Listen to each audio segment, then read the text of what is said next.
नमस्कार, good evening. एक बार पुनः मैं आकाश त्रिपाठी अंकित स्वामी विवेकानंद विद्यालय बरुआर हरदोई के आधिकारिक यूट्यूब चैनल विवेकानंद क्लासेस में आप सभी का हार्दिक स्वागत करता हूं। एक बार पुनः 10th बायोलॉजी के अध्याय द्वितीय जंतु तथा पौधों में नियंत्रण और समन्वय के कुछ महत्वपूर्ण प्रश्नों के संकलन के साथ उपस्थित हूं। आइए आज का सेशन प्रारंभ किया जाए। आपके सामने पहला सवाल।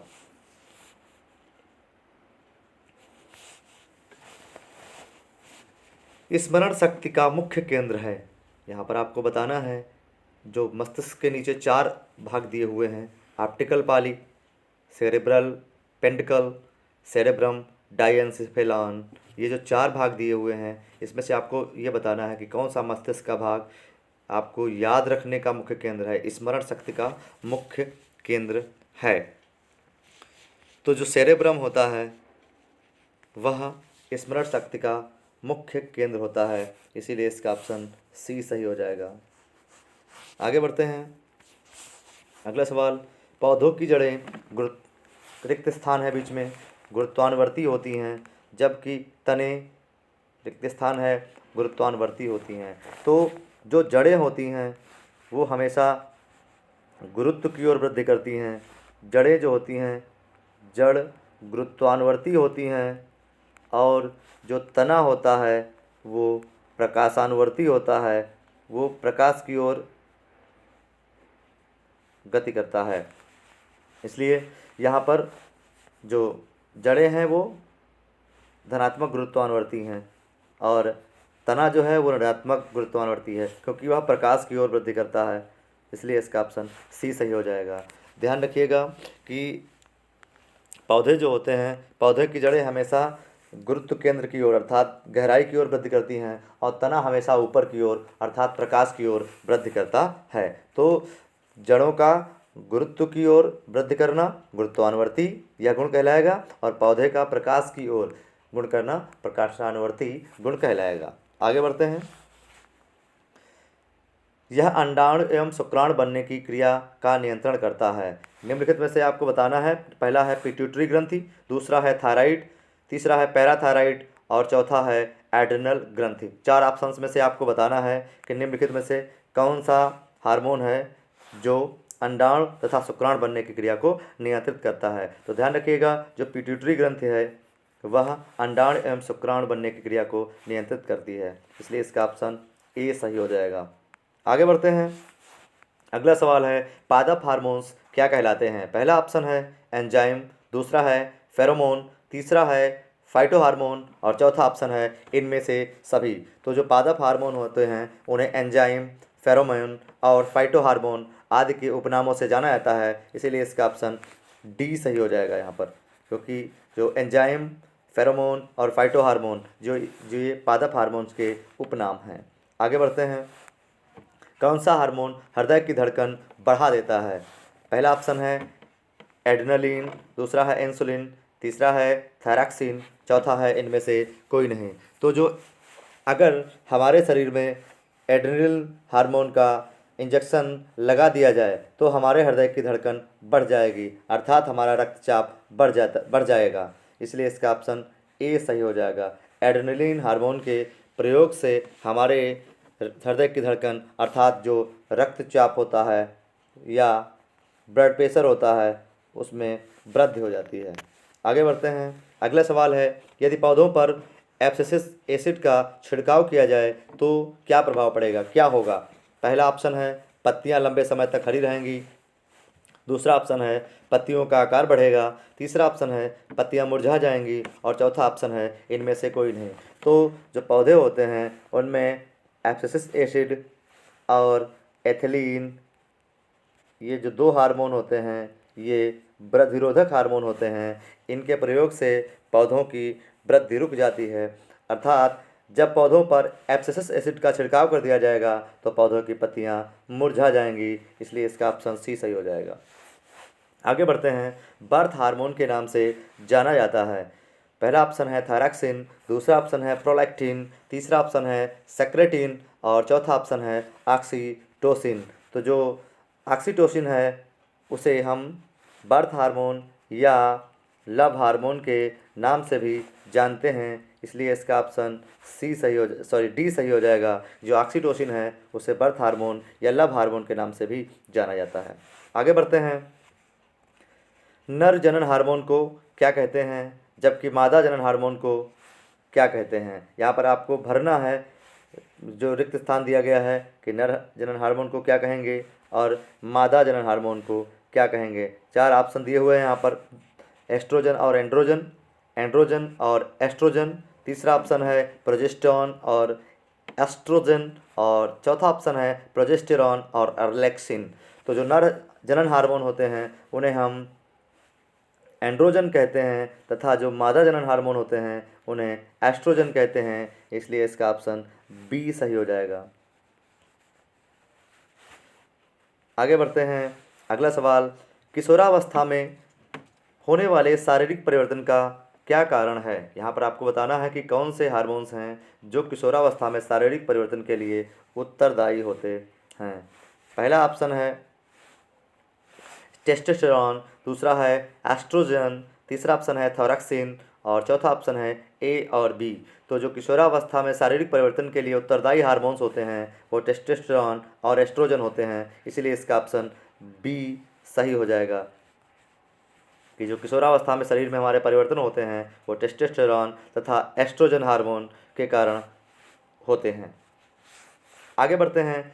अवायवीय श्वसन कोशिका के किस भाग में होता है। अवायवीय श्वसन का मतलब होता है वह श्वसन जो ऑक्सीजन की अनुपस्थित में होता है, जिसमें ऑक्सीजन की आवश्यकता नहीं होती है, उसे हम अवायवीय श्वसन कहते हैं। जो श्वसन होता है उसमें उसको 2 भागों में बांटा गया है, एक आक्सी या वायवीय श्वसन, दूसरा है अनाक्सी जिसे हम अवायवीय श्वसन भी कहते हैं।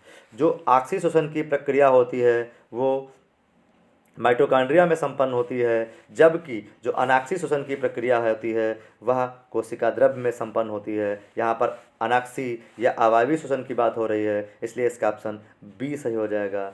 जो अवायवीय श्वसन है जिसे हम अनाक्सी श्वसन भी कहते हैं, यह कोशिका द्रव्य में संपन्न होती है।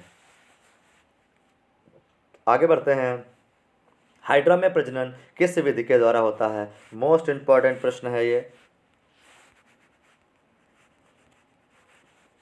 आपको बताना है कि हाइड्रा में किस विधि के द्वारा प्रजनन होता है। पहला ऑप्शन है द्विखंडन। द्विखंडन में जो कोई भी जीव होता है उसका शरीर 2 खंडों में बट जाता है। मुकुलन, मुकुलन जो होता है वो इस प्रजनन की इस विधि में जो जीव होता है उसमें विशेष प्रकार के उभार बन जाते हैं जिसे हम बड कहते हैं, और बाद में अलग होकर के नए जीव का निर्माण करते हैं। लैंगिक प्रजनन, जिसके बारे में आपको पता है कि इस प्रकार यह एक जटिल प्रकार का प्रजनन है। इसमें प्रजनन के लिए 2 कोशिकाओं की आवश्यकता होती है, एक मेल दूसरा फीमेल, और चौथा ऑप्शन है इनमें से सभी। तो हाइड्रा में जो प्रजनन होता है वो मुकुलन या बड के द्वारा होता है। इस प्रक्रिया को हम बडिंग भी कहते हैं। आगे बढ़ते हैं।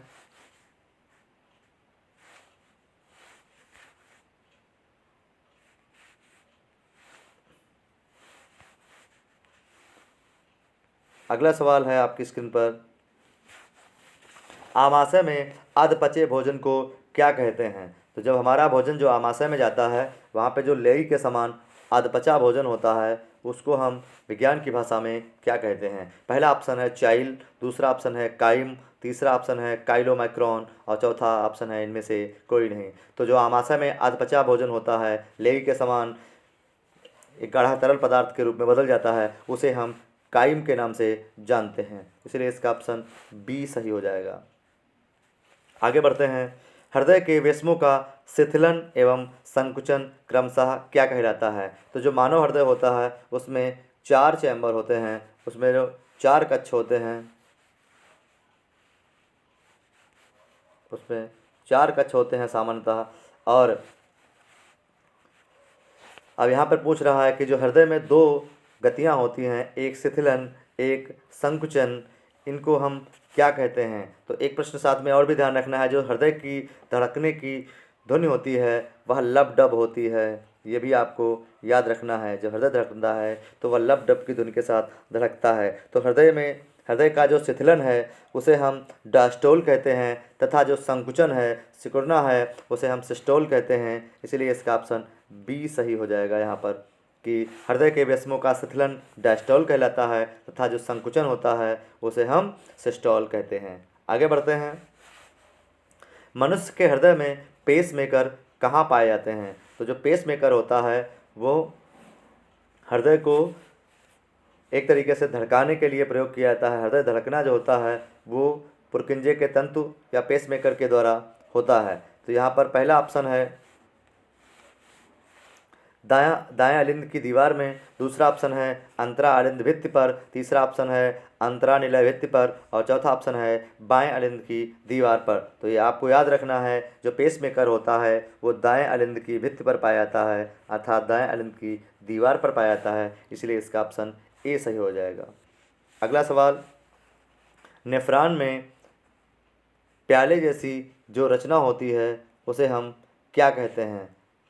पहला ऑप्शन है बोमैन संपुट, दूसरा ऑप्शन है हेनले का चाप, तीसरा ऑप्शन है ग्लोमेरुलस, और चौथा ऑप्शन है यहाँ पर मैलपेगियन कोप।